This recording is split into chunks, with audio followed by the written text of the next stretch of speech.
दोस्तों बात करने वाले हैं अदानी विल्मर स्टॉक के बारे में। देखिए आज अदानी विल्मर इन पूरे मार्केट के अंदर टोटली अदानी ग्रुप में आप देखोगे बहुत बड़ी वॉलिटिलिटी यहाँ पे नजर आई है। जैसा कि मार्केट में आप देखोगे दोस्तों, मार्केट आज 1% यहाँ पे हमें क्रैश होता हुआ देखने को मिला है। देखो मैंने कल ही आपको बता दिया था कि जो यहाँ पे इजराइल एंड ईरान के बीच वॉलिटिलिटी पैदा हो रही है, जो कि यहाँ पे युद्ध जैसे हालात बन रहे हैं एंड यहाँ पे ईरान ने इसराइल के ऊपर 300 मिसाइलें दागी है। उसके बदले यहाँ पे अभी के टाइम जो इसराइल है उसने कोई जवाब नहीं दिया है। तो अगर जवाब देता है तो जो स्थिति है और खराब हो सकती है।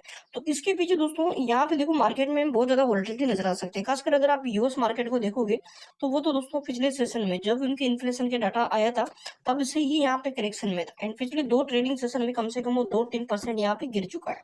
तो बहुत ज्यादा करेक्शन हमें नजर आ रहा है। अपना जो मार्केट है वो भी दोस्तों लगातार गिर रहा है एंड पिछले जो यहाँ पे आपका फ्राइडे का सेशन था उसमें भी गिरा एंड आज मंडे का सेशन था इसमें भी गिरा। तो दो ट्रेडिंग सेशन में एक बड़ी गिरावट हमें मार्केट में नजर आई है।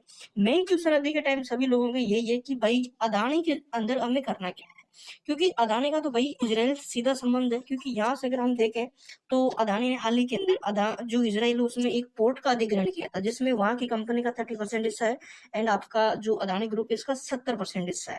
तो अगर वहां से कुछ ऊंच नीच होती है, अगर कुछ हमले होते हैं तो पोर्ट पर भी हमले हो सकते हैं, क्योंकि यहाँ से समुद्र तट है उसके किनारे हैं तो उस पर इफेक्ट पड़ सकता है। टोटली बताऊं मैं तो यहाँ से देखो वोलेटिलिटी अभी और ज्यादा रह सकती है, क्योंकि देखो आगे की जो दिशा है वो दोनों देशों के ऊपर यहाँ पे तय रहती है कि वो दोनों कैसे बर्ताव करते हैं एंड क्या इजराइल क्या एक्शन लेता है। अगर युद्ध जैसे हालात होते हैं तो आपको पता है पूरे ग्लोबली मार्केट ही गिरते हैं। यहाँ पे इंडियन मार्केट की कोई मतलब अलग अलग बात नहीं है। एंड आज अगर आप देखोगे अपना पूरा मार्केट अदानी ग्रुप ही नहीं पूरा मार्केट किसी भी शेयर को आप देखो, पावर ले लो, चाहे यहाँ पे दोस्तों आप आईटी ले लो, चाहे यहाँ पे आप दोस्तों किसी अलग फार्मा सेक्टर को ले लो, चाहे आप यहाँ पे दोस्तों ईवी सेक्टर को ले लो, सबके अंदर ऑटो सेक्टर को ले लो, सब ही गिरे यहाँ पे। प्रेशर सब में ही देखने को मिला है।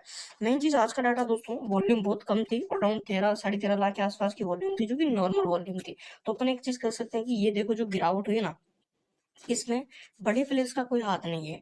जो ये वॉल्यूम थी ना भाई पहले भी इतनी आती। तो अगर आज यहाँ पे दोस्तों 40-50 लाख शेयर अगर ट्रेड होते तो हम कह सकते थे कि कोई तो बड़ा इन्वेस्टर है जिसने आज सेल किया है। बट नॉर्मल वॉल्यूम है, मतलब यहाँ पे नॉर्मली ही जो चीजें वो नजर आ रही है। बट इस नॉर्मल वॉल्यूम में देखा जाए 46% की डिलीवरी नजर आई। तो बड़े प्लेयर्स ने तो उल्टा यहाँ पे खरीदारी करी है, स्टॉक को संभाला है। मेन चीज एमओबी के टाइम ज्यादा स्ट्रॉन्ग नहीं है, बट जो मेन चीज रहेगी वो रिजल्ट डेट रहेगी। तो रिजल्ट डेट एक बार हम देख लेते हैं दोस्तों। यहाँ पे रिजल्ट डेट क्या है, कंपनी की रिजल्ट कोई कंपनी डेट डिसाइड करी है या नहीं करी है। तो अभी के टाइम दोस्तों देखिए 31 जनवरी को पिछला बोर्ड मीटिंग रिजल्ट डेट थी। तो अभी के टाइम रिजल्ट डेट कंपनी की आई नहीं, शेयर होल्डिंग घटना आ चुके हैं, रिजल्ट डेट नहीं आई है। देखो अगर अदानी विल्मर में आप सीधा सीधा समझेंगे दोस्तों तो चीजें आपको थोड़ी सी उतार चढ़ाव वाली दिखेगी। क्यों? क्योंकि यहाँ पे देखो पहले ही कमजोरी हमें नजर आ रही है, क्योंकि स्टॉक लगातार कंसोलिडेट कर रहा है एंड फिर से हमें 337 पर दिख रहा है जो कि 370 तक यहाँ पे चला गया था। उसके पहले 400 तक गया, फिर अगेन यहाँ पे गिरावट हो रही है। तो अब की बार क्या 300 जाएगा या 300 से पहले ही रिवर्सल कर लेगा? देखो चीजें हमें समझना पड़ेगा। मेन चीज देखो जो रिजल्ट है ना वो रहेगा। कंपनी के फाइनेंस अगर अच्छे रहते हैं तो आने वाले टाइम में 400 के लेवल टूटने वाले हैं। अगर कंपनी का फाइनेंस इस बार फिर से उतार चढ़ाव वाला रहता है तो फिर तो यहाँ पे आपको पता है क्या होगा, वोलेटिलिटी दिखेगी यानी स्टॉक इसी लेवल के आसपास हमें कंसोलिडेट करता हुआ देखने को मिल सकता है।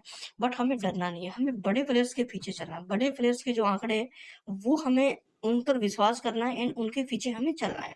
तो हमने देखा यहाँ पे नए शेयर होल्डिंग पैटर्न, एफआई की होल्डिंग बढ़ी है, डीआई की भी होल्डिंग बढ़ी है, दोनों ने थोड़ा थोड़ा माल यहाँ पे खरीदा है।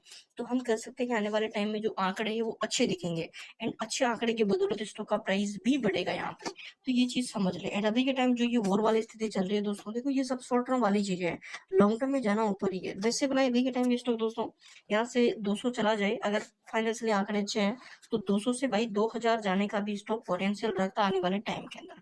तो ये चीज है मैन यहाँ पे यही है कि आप थोड़ा टाइम दो एंड जो स्थिति के टाइम चल रही है इसमें हमारा मार्केट का भी कुछ हिस्सा रहे। क्योंकि यहाँ पे अगर आप देखेंगे तो इलेक्शन का टाइम चल रहा है, तो ये बहुत बड़ी अपॉर्चुनिटी हमारे मार्केट के लिए नजर आ सकती है। क्योंकि देखो मार्केट एक तो ऑल टाइम हाई पे अगर थोड़ा नीचे आता है, ओवरसोल्ड होता है और ज्यादा, इलेक्शन में बीजेपी गवर्नमेंट फिर से रिपीट होती है जो कि मार्केट की डिमांड रहेगी। अगर यहाँ से बीजेपी गवर्नमेंट रिपीट होती है यहाँ से फिर से अगर मार्केट में बुल रन आता है तो एक नया हाई दिख सकता है। तो बड़े प्लेयर चाहेंगे कि एक बार इसलिए इलेक्शन से पहले स्टॉक को जो अच्छे स्टॉक उनको गिरा दे एंड उनमें एक अच्छी होल्डिंग को इंक्रीज कर ले फिर यहाँ से स्टॉक को वो भगा दे। तो ये चीज आप समझ ले, ये कह सकते हैं कि इलेक्शन से पहले की एक अपॉर्चुनिटी भी हमें नजर आ रही है। इलेक्शन बाद मार्केट फिर से एकदम आकर कर सकते हैं। देखो अभी के टाइम देखोगे पूरा अदानी ग्रुप रूप हमें करेक्शन में दिखा, एक भी स्टॉक ऐसा नहीं जो पॉजिटिव है। जबकि आपका अदानी पावर तो भाई भाग रहा था, फिर भी ये नहीं गिरा। क्यों नहीं गिरा? पोटेंशियल है, वैल्यूएशन है स्टॉक की, वैल्यू के अकॉर्डिंग ये तेजी आई थी। अब यहाँ पे अदानी विल्मर के आंकड़े अगर हम देखें दोस्तों, देखो पिछले कई अराउंड दोस्तों 1 साल से तो एक रेंज में कारोबार कर रहा है, 400 के ऊपर जा ही नहीं रहा, कंसोलिडेट कर रहा है। अब यहाँ से देखिए आरएसआई इस गिरावट के साथ 42 पर आ चुका है। अब चार्ट पे एक बार दोस्तों समझना, देखो वोलेटिलिटी पहले ही हमें कंटिन्यू नजर आ रही है, देख लो यहाँ पे, एंड फिर से यहाँ पे ऊपर जा रहा था जो गिर गया, जो सपोर्ट था यहाँ पे 360 का, उसको अब की बार तोड़ नहीं पाया। तो हम एक चीज कर सकते हैं कि अगर यहाँ से गिरता है तो 310 रुपए का सबसे इंपोर्टेंट सपोर्ट लेवल हमारे लिए बन सकता है। अगर मार्केट और ज्यादा करेक्शन में जाता है तो 310 तक यहाँ से ये नजर आ सकता है। एंड अभी के टाइम वोलेटिलिटी आगे भी जारी रह सकती है, जब तक कंपनी का फाइनेंस ठीक नहीं होगा, स्टॉक इसी रेंज में कारोबार करेगा। तो अभी के टाइम यही कि एक तो इलेक्शन, एक यहाँ पे क्वार्टर 4 के रिजल्ट, दो बड़े इवेंट रहेंगे, दोनों में अगर पॉजिटिव चीजें रहती है तो आने वाले टाइम में 500 का जो लेवल है वो भी ये ब्रेक करेगा। चैनल पे नए हो सब्सक्राइब जरूर कर लो, बेल आइकन पर करो ताकि अपडेट्स आपको